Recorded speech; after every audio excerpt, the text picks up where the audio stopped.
Alright, hi guys. So have you ever wondered how the different grips that you use affects your bench press? If so, continue to watch this video and we are gonna do a comparison between 3 popular grips that we commonly see in powerlifting. So hi guys, this is JJ from Technique Matters. So today what we're going to talk about is comparing few different popular grips that we see in powerlifting. In terms of the bench press, once people have kind of got the big rocks down, your retraction depression, your leg drive, your arch, your setup, the next thing people will go to is the type of grip and what's the best and what's the most optimal grip that they can use to help them to move more weight. So over here at Technique Matters, what we're going to do today is to compare a few of the grips, show you the differences, and then we're not really trying to say which is better. We're trying to show you the pros and the cons, and then we're also going to make a recommendation for people based on different factors and things to consider. So without further ado, I'm going to hand it over to Clinton, and he's going to coach me through a few of the grips that we commonly see. And then from there you can kind of have a bit more of your own thought process behind which grip will be the best for you. Hi guys, this is Clinton, and today once again we're going to talk about the different grip in a bench press. So the most elementary level that everybody seems to start off with is definitely the neutral grip lah. So neutral grip is in a way that your fist is sort of in line with the elbows, and then there's not even a clock back. So this looks like a pretty safe position which most people will use, and let me show you how is it like. Okay, so JJ is going to demonstrate. So you don't really have to set up, all you need to do is to just set up your grip. So he's assuming a max grip right here. Okay, so when he unracks, okay, there's no clocking back of the wrist at all. So what's happening is he needs to have a lot of attention around the wrist as he moves the bench. Okay, so you move down the bench, descend. Okay, so as he descends, he needs to sort of balance the bar over the wrist and then press. So the downside of this is when it goes heavy, go down, okay, you will start to wobble. And when it wobbles, when something is not balanced, right, you'll mess up the rest of the position as well. So you come back up, okay, chill a little bit. And then the next thing is, if you adopt a max grip, right, you'll notice that, okay, come closer, you'll notice that most of the weight will be stuck here, okay, and then you'll feel a lot of discomfort on this part of the wrist. And then you realize that, oh man, my wrist hurts and something like that. So probably neutral grip may not be the one for you if you feel that you're having discomfort here. The other one is when you're descending at the bottom, okay. So what's going to happen is when you press, right, normally when people press, they will start to roll their hands forward. So when they press, they roll their hands forward, and what will happen is their elbows will overflare also. Okay. Last thing about the neutral grip is, when you're in a neutral grip, okay, so now I want you to move it right here, okay. So we'll look at this together. When you're in a neutral grip, what you tend to do is to tuck your elbows in, descend, and elbows tuck in. So in this position, you can see the angle is like that, right? The elbow is almost not in line with the bar. So what's happening here is you're losing the retraction, even though you have some sort of depression here. So you lose a lot of power at the bottom, then your chest will sink, and then you press up. Okay, so we are not saying that this grip is not good. We're just saying that if you are someone who tends to tuck a lot in a bench press or tuck too much, you might want to change your neutral grip to something else. Okay, so now let's look at Bulldog Grip.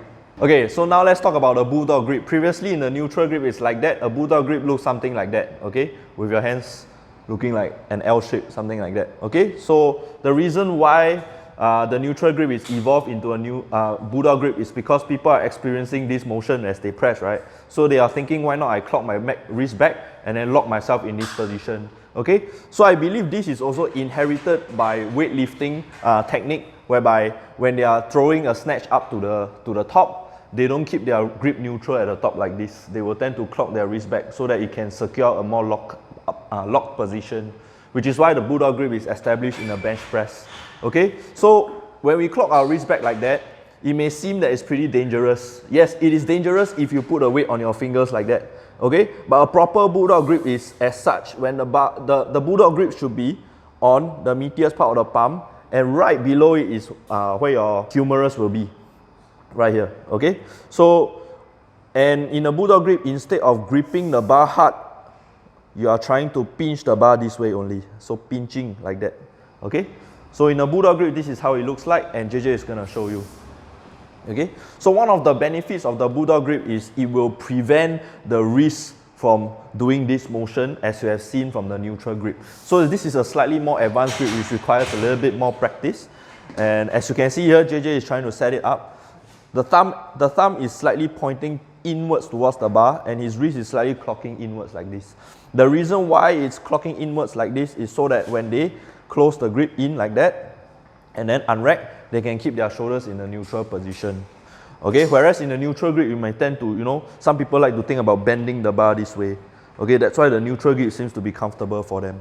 But if you bend the bar too much, you may feel like you cannot bring your elbows out and get your elbows in line with the bar at the bottom of the bench. Whereas in the Bulldog Grip, right, it's a good mix between the one that we are comparing, which is neutral, Bulldog, and Japanese grip, which JJ will talk about later. Why? Because in a Bulldog Grip, it allows neutral shoulder position and also a free range of where the elbow should go. Okay, your elbow can tuck a lot. Let's go, tuck a lot. Okay, no problem, come up. The bar does not move around your on the wrist. You can flare a lot as well. Okay, everything seems okay, and press. And last one, normal. Okay, so let's come to this angle again. Okay, so with a Bulldog Grip, right, it really helps in a way that your elbows can position in line with the bar this way and also facing outwards. When we see as coaches, when the elbow is facing outwards, we know that you are retracting and keeping your shoulders depressed. If you're over tucking, right, you realize that you have lost the retraction, probably a bit of depression, so you lose power from here. So with a Bulldog Grip, it helps in making sure everything goes in the right place. Okay, press and back.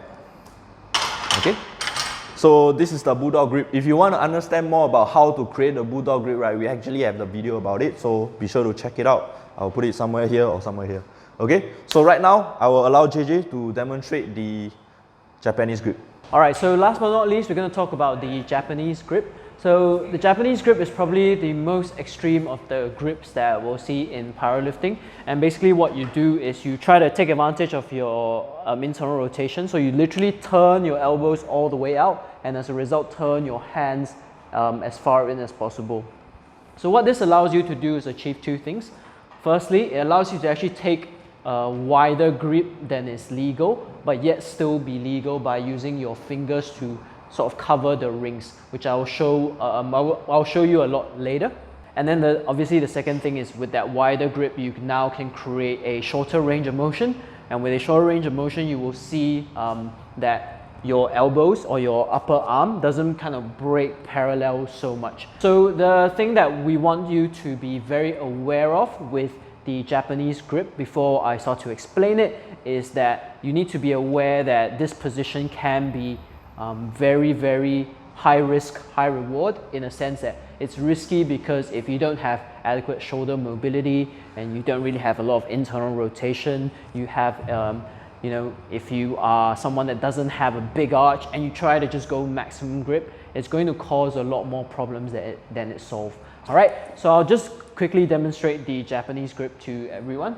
So basically what you want to think about with the Japanese grip is, imagine you're holding a gun, right?